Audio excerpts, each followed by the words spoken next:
Online study में आपका एक बार और स्वागत है। इसके पहले हम सभी प्रेजेंट टेंस के बारे में पूरी तरह से पढ़ चुके हैं, यानी कि present indefinite, present continuous, present perfect tense और प्रेजेंट परफेक्ट कंटीन्यूअस टेंस को हम पूरी विस्तृत पूर्वक जान चुके हैं और नियम पहचान के साथ साथ हम सभी ट्रांसलेशन भी उसका बना चुके हैं। आज हम सभी पास्ट की तरफ मुड़ते हैं और सबसे पहले पास्ट इंडेफिनिट को जानने का प्रयास करते हैं और पास्ट इंडेफिनिट को विस्तृत पूर्वक समझने का कार्य करते हैं। पास्ट इंडेफिनिट टेंस यानी कि भूतकाल में किसी अनिश्चित कार्य की सूचना मिलती है तो वो पास्ट इंडेफिनिट टेंस के अंतर्गत आएगा। भूतकाल में अगर अनिश्चित काल यानी कि समय नहीं दिया रहेगा, ठीक है ना, यानी कि काम में ना ही काम के शुरू होने का समय ना ही काम में लगा हुआ समय मालूम रहेगा, यानी कि काम समय दिया ही नहीं रहेगा। भूतकाल में किसी अनिश्चित काल की सूचना मिलती है तो वो पास्ट इंडेफिनिट टेंस के अंतर्गत आएगा। पहचान इसकी थोड़ी सी जटिल है, यानी कि अन्य टेंस से थोड़ा सा इसका पहचान अलग है, तो इसकी पहचान को ध्यानपूर्वक सुनेंगे, समझने का प्रयास करेंगे। पहचान बनाने से पहले मैं सभी विद्यार्थियों से एक निवेदन करना चाहता हूं कि आप सभी अपने हाथ में कलम और रफ कॉपी लेकर जरूर बैठे ताकि जो मैं समझा रहा हूं उसे आप तुरंत लिखने का प्रयास करें। पहचान में है कि हिंदी वाक्य के अंत में था, थे, थी में से कोई एक होता है। देखिए, प्रेजेंट का पहचान है, हैं, हो, हूँ होता था, लेकिन पास्ट का पहचान था, थे, थी में से कोई एक होगा तो वो पास्ट होगा। उसके पहले वाला शब्द ता, ते, ती में से कोई एक होगा तो वो इंडेफिनिट टेंस की पहचान होगी। यानी हिंदी वाक्य के अंत में था, थे, थी में से कोई एक होगा तथा उसके पहले वाला शब्द ता, ते, ती में से कोई एक होता है। कभी कभी हिंदी वाक्य के अंत में था, थे, ती में से कोई एक होगा लेकिन उसके पहले ता, ते, ती नहीं होगा, उसके पहले आ, ए, ई की मात्रा में से कोई एक होगा। यानी कि कभी कभी हिंदी वाक्य अंत में था, थे, थी तो जरूर होगा लेकिन उसके पहले वाले शब्द में ता, ते, ती नहीं होगा, उसके जगह पे जो उसका जो शब्द रहेगा उसमें आ, ए, ई की मात्रा में से कोई एक होता है। और कभी कभी था, थे, थी और ता, ते, ती दोनों गायब होगा, उसके जगह पे सिर्फ आ, ए, ई की मात्रा में से कोई एक होता है, वो प्रेजेंट इंडेफिनिट टेंस के अंतर्गत आता है। जब हम ये जान जाएंगे कि प्रेजेंट इंडेफिनिट टेंस है तो नियम बनाते समय हम पहले सब्जेक्ट रखेंगे, सब्जेक्ट के बाद तुरंत वर्ब के सेकेंड फॉर्म का प्रयोग करते हुए ऑब्जेक्ट लिखेंगे। यानी कि जब हमको मालूम चल गया कि ये जो है कि पास्ट इंडेफिनिट टेंस है तो नियम बनाते समय रूल नंबर 1 का पालन करेंगे और सब्जेक्ट के बाद तुरंत वर्ब का सेकेंड फॉर्म लगाते हुए ऑब्जेक्ट का प्रयोग करेंगे। जरूरत पड़ने पे इसमें सहायक क्रिया यानी कि हेल्पिंग वर्ब यानी कि ऑक्सिलरी वर्ब डिड का प्रयोग होता है। डिड का प्रयोग जहां कहीं भी होगा इस टेंस में, अगर डिड का प्रयोग आप करते हैं तो जब भी डिड का प्रयोग होगा तो वर्ब के फर्स्ट फॉर्म का प्रयोग करेंगे, यानी कि जब डिड का प्रयोग नहीं होगा तो वर्ब के सेकेंड फॉर्म का प्रयोग करेंगे। जहां कहीं भी डिड का प्रयोग करेंगे वहां पे वर्ब का फर्स्ट फॉर्म का यूज हम करेंगे।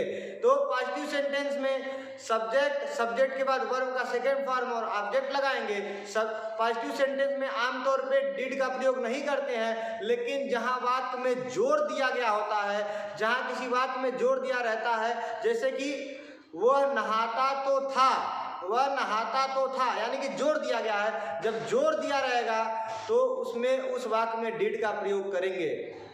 समानता जो है कि इसमें सब्जेक्ट के बाद वर्ब का सेकेंड फॉर्म लगाते हैं, लेकिन अगर जोर दिया गया है तो डिड का प्रयोग करेंगे। इसके बाद निगेटिव सेंटेंस में सब्जेक्ट के बाद तुरंत डिड का प्रयोग करते हैं, उसके बाद नॉट लगाते हैं और डिड और नॉट लगाने के बाद तुरंत वर्ब का फर्स्ट फॉर्म लगाते हुए ऑब्जेक्ट लिखते हैं। इंट्रोगेटिव सेंटेंस में हेल्पिंग वर्ब यानी कि डिड को सब्जेक्ट से पहले रखते हैं, उसके बाद सब्जेक्ट लाते हैं, वर्ब लाते हैं और अन्य ऑब्जेक्ट रखते हैं। कभी कभी इसमें इस प्रकार के सेंटेंस में आदत का भी प्रयोग किया रहता है, तो जहाँ कहीं भी आदत का प्रयोग किया जाएगा, जहाँ कहीं भी हैबिट का प्रयोग किया जाएगा वहाँ यूज्ड टू का प्रयोग करेंगे। मैं यहाँ पे लिख दिया हूँ, अभी समझाऊंगा। कभी कभी इस प्रकार के वाक्य में सका, सके, सकी, कभी कभी इस प्रकार के वाक्य में सका, सके, सकी का भी प्रयोग किया जाता है। तो जब सका, सके, सकी का प्रयोग किया जाएगा तो आप डिड नॉट का प्रयोग नहीं करेंगे, वर्ब के सेकेंड फॉर्म का प्रयोग नहीं करेंगे, आप तुरंत सब्जेक्ट के बाद कुड का प्रयोग करेंगे और वहां पे वर्ब का फर्स्ट फॉर्म लगाएंगे। यानी कि जहां कहीं भी सका, सके, सकी का प्रयोग करेगा वहां पे वर्ब का फर्स्ट फॉर्म लगाते हुए कुड का प्रयोग करेंगे। ये पास्ट इंडेफिनिट टेंस का नियम है। हाँ, कभी कभी इस प्रकार के टेंस में नेवर यानी कि कभी नहीं का जो है कि इस वाक्य में कभी नहीं का जिक्र होता है। जब कभी नहीं का जिक्र होगा तो तुरंत नेवर लगाएंगे और नेवर लगाने के बाद जो है कि सेकंड फॉर्म का प्रयोग करेंगे, यानी कि जब नेवर लगाएंगे, डिड नॉट को हटा के नेवर लगाएंगे, उसके बाद वर्ब का सेकंड फॉर्म लगाएंगे, उसमें वर्ब का फर्स्ट फॉर्म नहीं लगाएंगे, डिड नॉट को हटाएंगे, नेवर का प्रयोग करेंगे और नेवर का प्रयोग करके वर्ब का सेकंड फॉर्म का हम यूज करेंगे।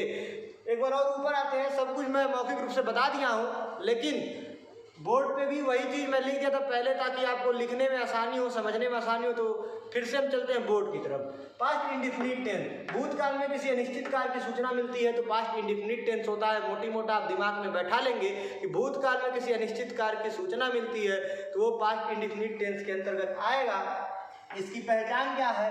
हिंदी वाक्य के अंत में था, थे, थी। देखिए अब 3 स्टेप में से समझना है, 3 स्टेप में। तो पहला स्टेप देखिए, मैं आप पहला लिख देता हूँ, ठीक है ना।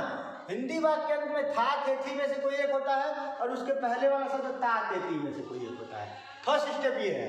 फर्स्ट स्टेप हिंदी वाक्य के अंत में था, थे, थी में से कोई एक होगा और उसके पहले वाला शब्द ता, ते, ती में से कोई एक होगा। ये दोनों फर्स्ट स्टेप। फिर सेकेंड स्टेप, कभी कभी हिंदी वाक्य अंत में था, थे, थी में से कोई एक होता है। ये सेकंड स्टेप, ठीक। कभी कभी हिंदी वाक्य अंत में था, थे, थी में से कोई एक होता है, लेकिन उसके पहले वाले शब्द में ता, ते, ती गायब होता है, आ, ए, ई की मात्रा में से कोई एक होता है, ठीक। फर्स्ट स्टेप में था, ते, थी में से कोई एक होगा और उसके पहले वाला शब्द ता, ते, ती में से कोई एक होगा।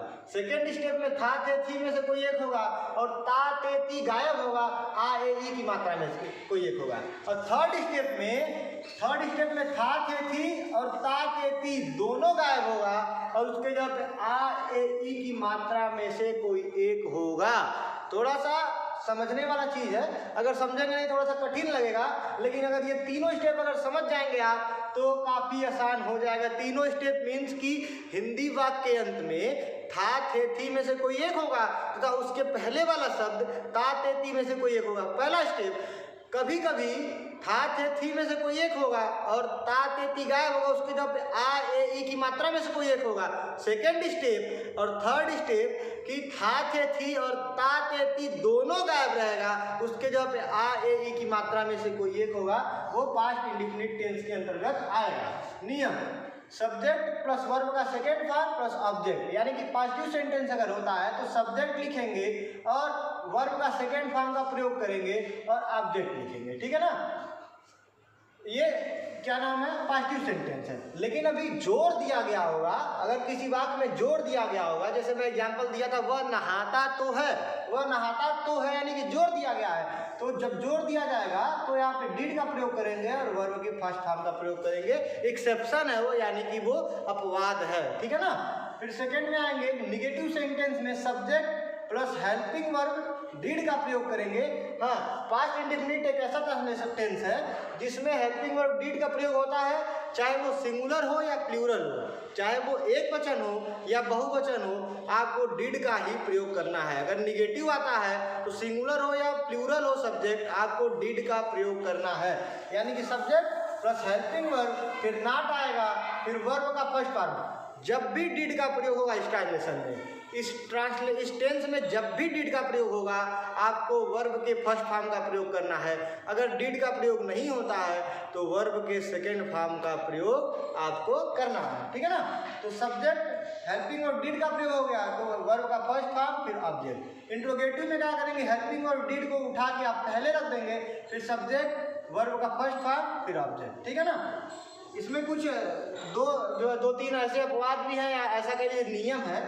जिन वाक्य के अंत में सका, मैं आपको बताया था अभी, जिन वाक्य के अंत में सका, सके, सकी आदि शब्द आए, तब subject plus could plus verb का फर्स्ट फॉर्म प्लस ऑब्जेक्ट। यानी कि सका, सके, सकी आता है तो सब्जेक्ट के बाद डिड का प्रयोग नहीं करेंगे, यानी डिड का प्रयोग या वर्ब के सेकंड फॉर्म का प्रयोग नहीं करेंगे। उसके लिए हम कुड लगाएंगे, कुड के बाद वर्ब का फर्स्ट फॉर्म फिर ऑब्जेक्ट। जैसे कि वह कल एक पत्र लिख सका, ठीक है ना। वह कल एक पत्र लिख सका, तो क्या है लास्ट में? सका है, ठीक है ना। तो ही,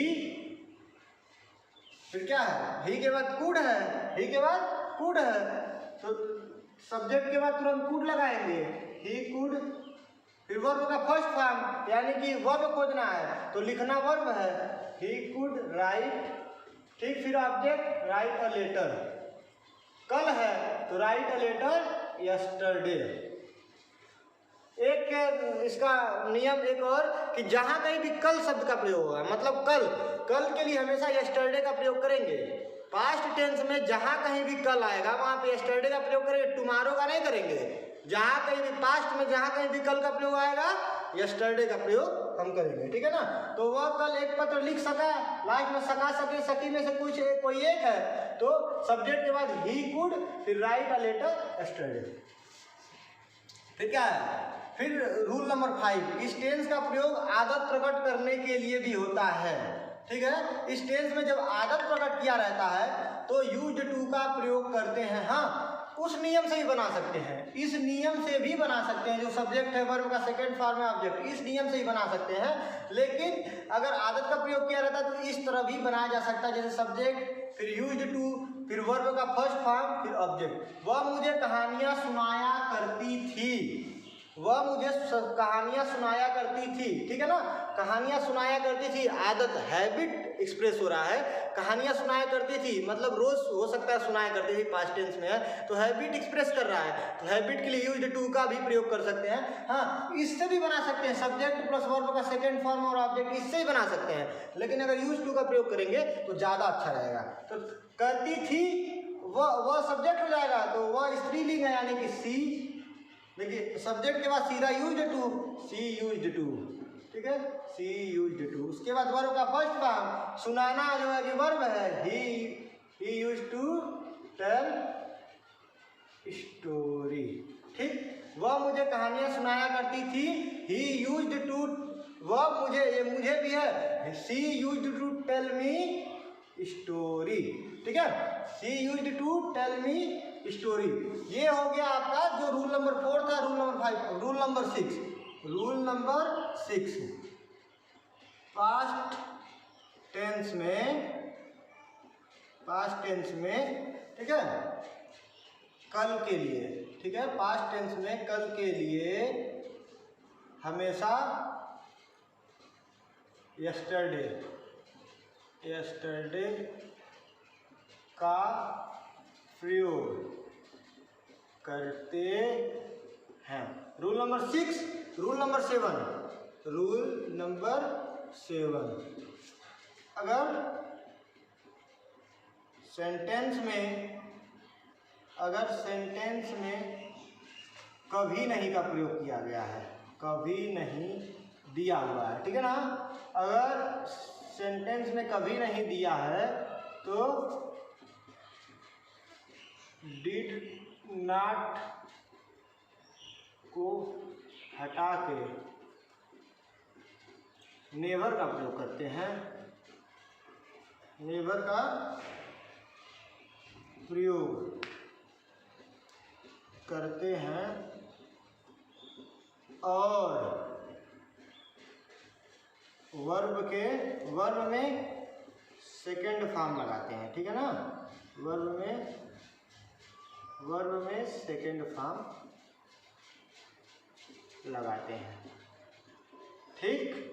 मतलब अगर नेवर का प्रयोग हुआ है तो कभी नहीं का प्रयोग हुआ तो नेवर लगाएंगे, और नेवर का जहाँ प्रयोग हुआ वहाँ वर्ब का सेकंड फॉर्म लगेगा, ठीक है ना। तो ये आपका हो गया पास्ट इंडेफिनिट टेंस का नियम। आप पूरी अच्छी तरह से आप इस नियम को समझ लीजिए, इस नियम को कॉपी पर लिख लीजिए। हाँ, चलिए एक एग्जाम्पल देते हैं इसका, एक एग्जाम्पल हम लिखते हैं। नियम तो हो गया, एग्जाम्पल की सहायता से समझाने का प्रयास करते हैं। सब्जेक्ट वर्ब का सेकंड फॉर्म ऑब्जेक्ट, यानी कि लास्ट में था, थे, थी में से कोई एक हो, या आ ए की मात्रा, उसके बाद आ ए की मात्रा, या ताते ती में से कोई एक हो, ठीक है।